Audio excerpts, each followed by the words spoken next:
Hello, my name is David the Custodian. I've gotten some new equipment, so I'm going to be re-recording some of my older videos, just because with some of the newer equipment, perhaps you might be able to hear me when I speak.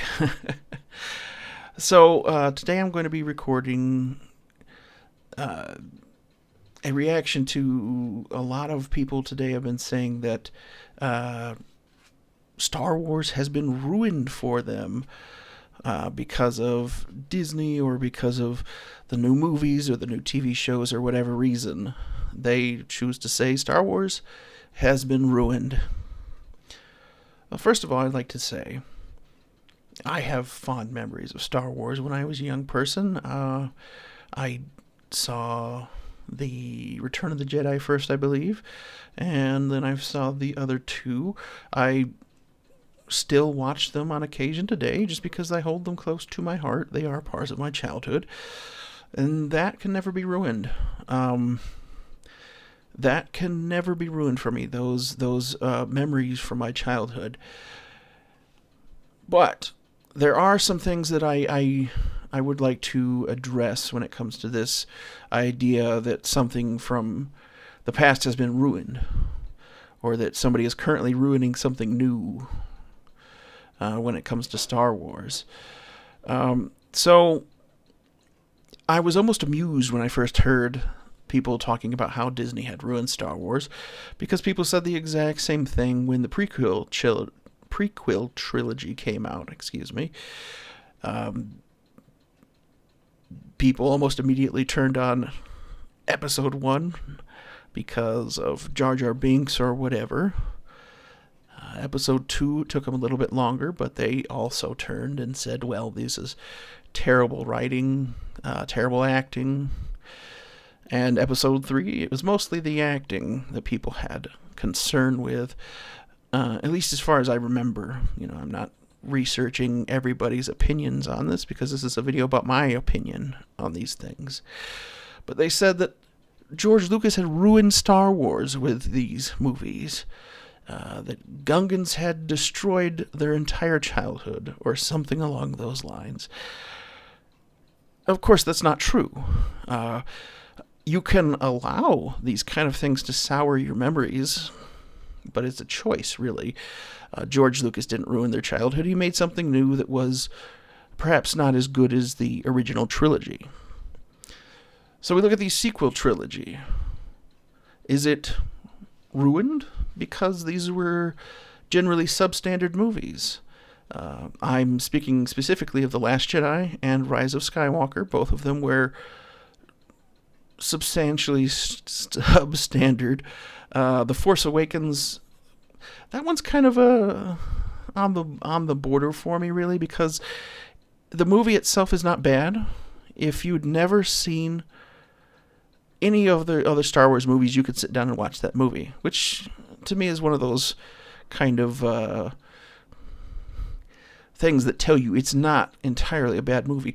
The biggest gripe most people have about The Force Awakens is they say it's a copy of the original Star Wars, which is now known as A New Hope. It's derivative. Yes, I'll admit it is derivative. Does that make it bad? Well, some people would say yes. I say no. They kind of took the formula from a really good movie that we, as Star Wars fans, enjoyed, and they reused it with new people in new locations, doing a lot of the same things that were done in the first movie. So they reused the old formula. Some of the people have said that some of these were shot-for-shot reuses, but I don't think that makes that bad. It just means they took something that worked and did it again. Overall, the story was not bad, I would say, especially because they took it from another story that was not bad. But the two movies that came after it were just cringeworthy in lots of ways that I'm not going to get into right now. Does this sequel trilogy ruin Star Wars? No, I still have my memories. It kind of muddies the canon, but I've never been somebody who was I don't know, oversensitive about the canon. I think it's important, of course, but I'm not going to say the whole world is ruined because Greedo shot first all of a sudden. That's not that important. It doesn't change my memories or my perception of that event. So when we look at further Solo, Rogue One, these kind of standalone movies, Solo was interesting. It was mostly unimpressive. It really didn't add anything. It didn't take anything away. So I don't mind it so much. Rogue One, on the other hand, I had a lot of trouble with Rogue One, and I'm going to be redoing my video where I talk about that in particular, because I don't care for that movie for many reasons. And because I don't care for that movie, I didn't watch Andor, because, yeah, it's kind of the pre-Rogue One TV show, and I'm not really interested. I watched episode 1, not my bag. The other shows that have been made, specifically if we talk about the ones that have been made by Disney, your Mandalorian, I have enjoyed all the episodes, even the Lizzo and Jack Black one. Oh, I can feel the hate.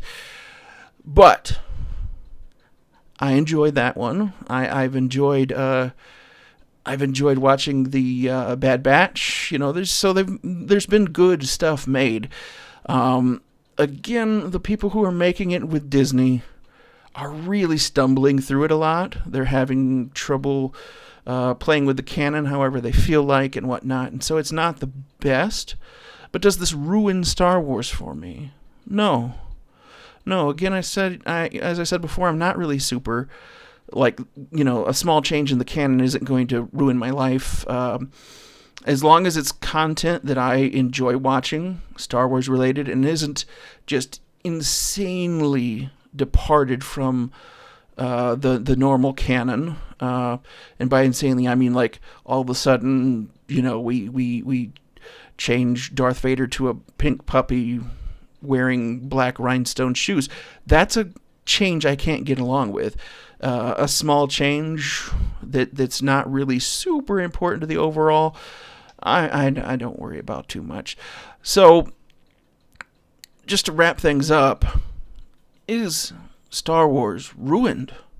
No, it's different.